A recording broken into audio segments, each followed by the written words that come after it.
श्री गणाधिपतये नमः। शरणागत दीनार्थ परितारण परायणे सर्वस्यार्थ देवी नारायणी नमस्तुते। रविवार व्रत कथा जो कि अब आपके सामने प्रस्तुत है, जो कि भगवान सूर्य जी की प्रसन्नता के लिए ये व्रत रखा जाता है। रविवार को रखा जाता है।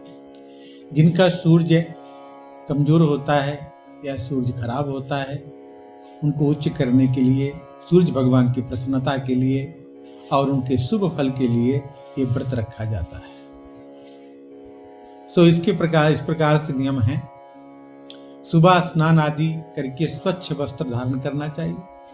शांत चित्त से व्रत का पहले संकल्प लेना चाहिए कि हे सूर्य भगवान, आज मैं आपके लिए रविवार का व्रत रखूंगा। दिन भर कार्य करें, सच बोलें, ईमानदारी का व्यवहार करें और कम से कम एक परोपकार का काम रविवार को जरूर करें। व्रत के दिन एक ही समय भोजन करें।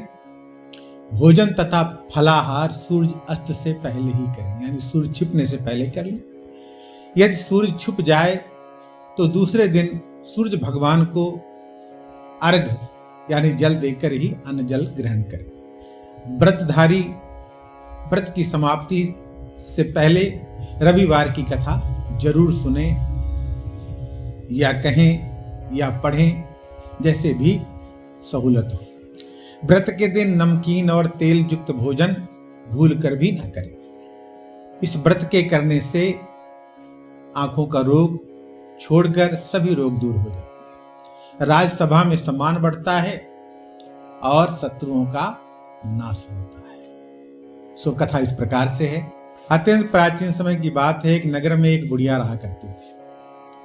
वह प्रत्येक रविवार को सूर्य भगवान का व्रत रखती थी।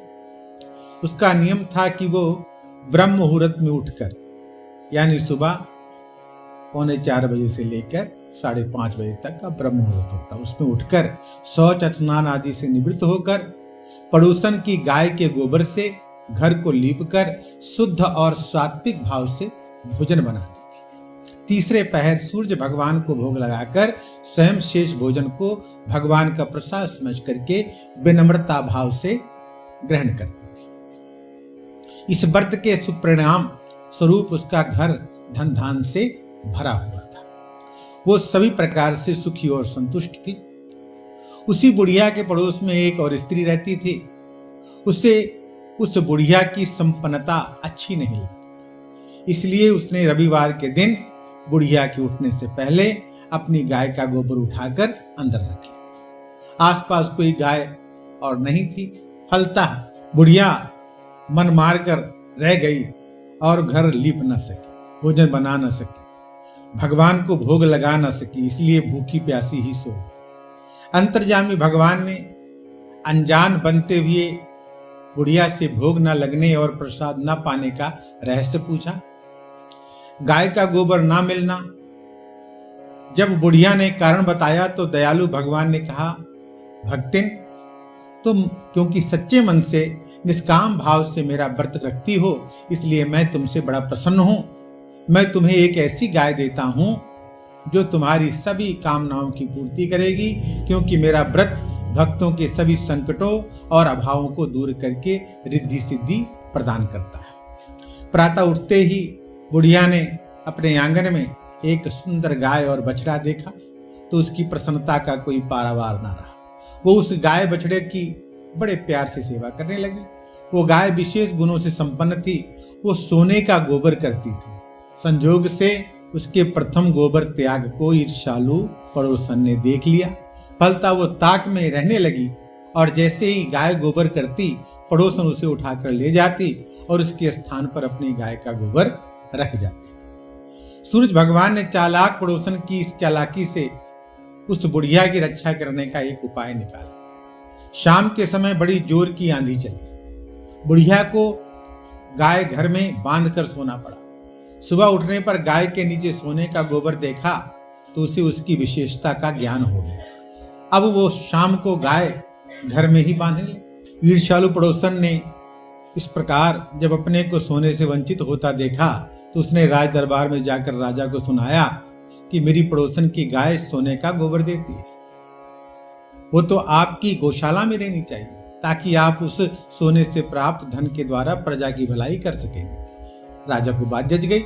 उसने तत्काल सिपाहियों को भेजकर गाय खुलवाकर मंगाई। बुढ़िया के रोने धोने का राज कर्मचारियों पर कोई असर नहीं हुआ। वो शनिवार की शाम थी, दूसरे दिन रविवार था।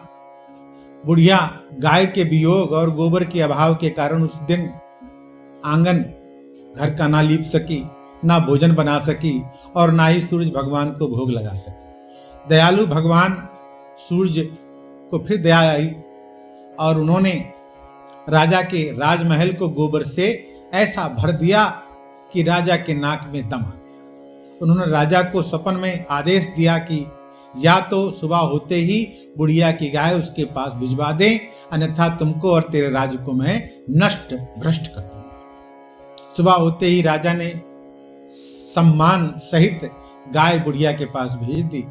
उसका पूज्य आदर सत्कार करके पर्याप्त भेंट भी दी और राजा ने राज्य में घोषणा करा दी कि जो कोई भी सूरज भगवान की भक्तन बुढ़िया को किसी भी प्रकार से सताएगा उसको कठोर से कठोर दंड दिया जाएगा। दूसरे आदेश द्वारा उसने प्रजा को प्रत्येक रविवार को सूरज भगवान का व्रत रखने का भी आदेश सुना दिया। व्रत के शुभ परिणाम स्वरूप राजा की और प्रजा की समस्त मनोकामनाएं पूरी हो गईं और प्रजा तथा राजा आनंद के साथ भगवान की कृपा का बखान करते हुए दीर्घ काल तक सुखी और संतुष्ट रह करके स्वर्गलोक को सिधार गए।